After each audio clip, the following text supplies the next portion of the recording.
Howdy guys, what's going on, and welcome to a brand new video on Sword Art Online Alicization Lycoris. My name is Ventus, and in this video, I'm going to show you how to get a rare two-handed sword with one unbelievable perk attached to it. I'm talking about the FROSTPEAK Greatsword. It's a two-handed sword that comes equipped with Bloody Waltz Plus. Bloody Waltz Regular is a perk you get from the Berserker skill tree that gives you increased attack and HP absorption, but takes away some of your skill speed.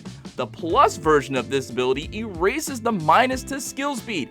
This is 100% something you will want to use while tanking or being one of the few brave melee DPS players that opt to use two-handed swords. And the design of this weapon is very unique, and rightly so for a game called Sword Art Online.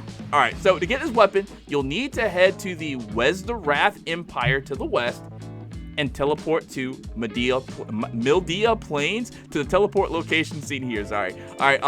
From there, head to the spot on the map marked Savage of Nature. It's here that you will find the Ice Thorn the Bloodshot, and defeating him will be quite easy as he's only a level 40 sub-boss. Now, the first time I fought him, he dropped me this FROSTPEAK. Damage 128, slashing with HP of 5500.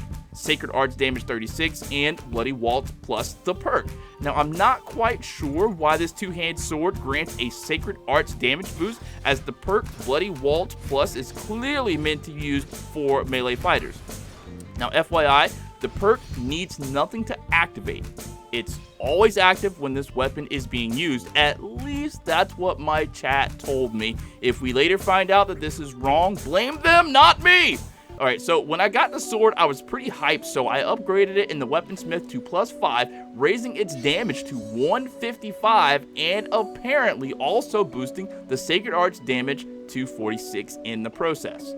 Now, after doing this, I wondered if this was the strongest version of the weapon that could be obtained from Ice Thorn the Bloodshot, so I went back and farmed him for an hour.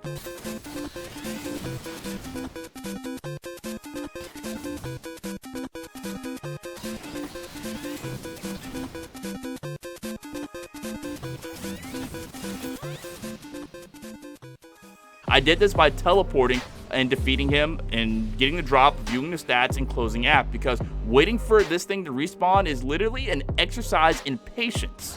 So after about 5 tries, I noticed that the max HP would change with each weapon, going sometimes higher or sometimes lower, but I wasn't getting a perk.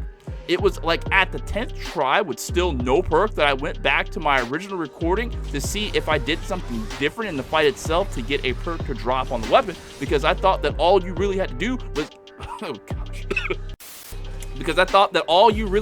do was get an impressive combo chain burst or something. But the only thing that I saw in the first fight that I had that I did differently was casting magic with Kirito and Riona. So the very next fight that I did with Iceborne, I used magic with both Kirito and Riona, and voila, a sword drop with a perk, Bloody Waltz Plus, and a better max HP than the original drop, 6100 with the HP, with the same perk of Bloody Waltz Plus. Now, it seems in this case, casting Sacred Arts was all the difference.